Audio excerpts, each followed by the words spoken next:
Hi guys, today we'll talk about how to fix or how to solve keep stopping on TikTok app.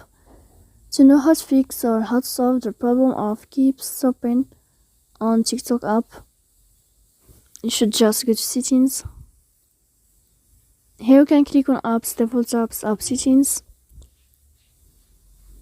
Then you will enter to the window or to the app of TikTok and you can click. Here you can go to first stop and you can click OK.